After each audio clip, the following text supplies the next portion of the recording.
आज हम एक ऐसा प्रश्न लेकर आपके समक्ष उपस्थित हुए हैं जिसे सुनकर शायद आप भी एक क्षण के लिए रुक जाएंगे और सोच में पड़ जाएंगे। प्रश्न है कि सबसे बड़ा भजन कौन सा है?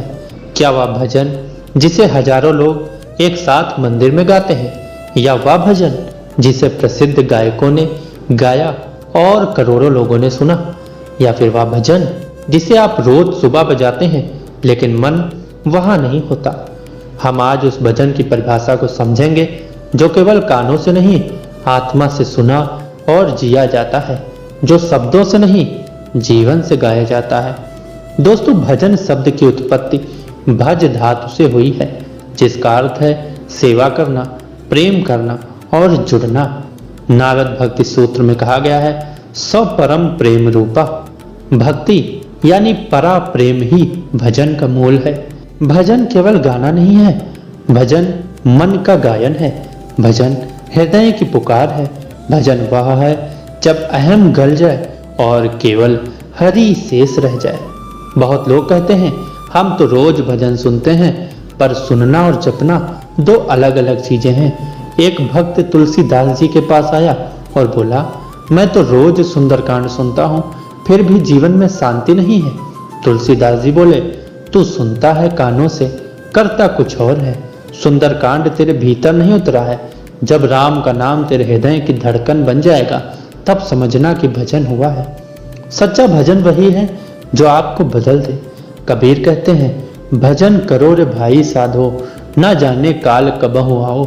लेकिन उनके लिए भजन का अर्थ केवल गाना नहीं था, उनका भजन था अहंकार का त्याग, सत्य की खोज और ईश्वर में लीनता। मीरा का भजन क्या था? राणा के महल छोड़कर, समाज की मर्यादाएं तोड़कर कृष्ण के लिए पागलपन। रैदास का भजन क्या था? चमड़े का काम करते हुए भी नाम जपना।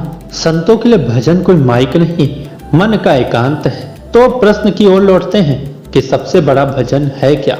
उत्तर, अपने कर्म को भगवान को अर्पित करना ही वही सबसे बड़ा भजन है।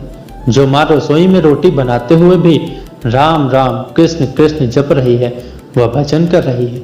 जो सफाई कर्मी झाड़ू लगाते हुए भी ईश्वर का ध्यान कर रहा है, वह भी भजन कर रहा है। और जो विद्यार्थी मन लगाकर पढ़ रहा है और पढ़ाई को ईश्वर सेवा मान रहा है, उसका हर पृष्ठ भजन है। भगवद गीता में श्री कृष्ण जी कहते हैं, पत्रम पुष्पम फलम तोयम यो में भक्त्या प्रयच्छति। अर्थात कोई पत्ता, फूल, फल या जल भी मुझे भक्ति से देता है तो मैं उसे स्वीकार करता हूँ। यह भक्ति ही भजन है। और सबसे बड़ा भजन है निष्काम प्रेम और समर्पण के साथ जीवन जीना। दोस्तों, आज जब हम मोबाइल पर भजन सुनते हैं, उसी समय मन व्हाट्सएप पर घूम रहा होता है, सोशल मीडिया पर 30 सेकंड का रील। भजन भले आपको सुकून दे, लेकिन क्या वह अंदर कोई परिवर्तन लाता है? अगर नहीं लाता तो वह सच्चा भजन नहीं है। और आज का सबसे बड़ा भजन है अपने विचारों को शुद्ध करना, अपने व्यवहार को ईश्वरीय बनाना और अपने मन में दूसरों के लिए करुणा जगाना।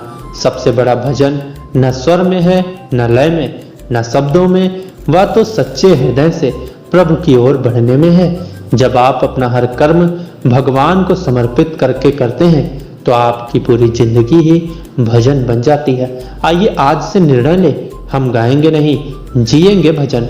हम सुनेंगे नहीं, बनेंगे भजन। और एक बार सभी लोग प्रेम से बोलेंगे, श्री राधा।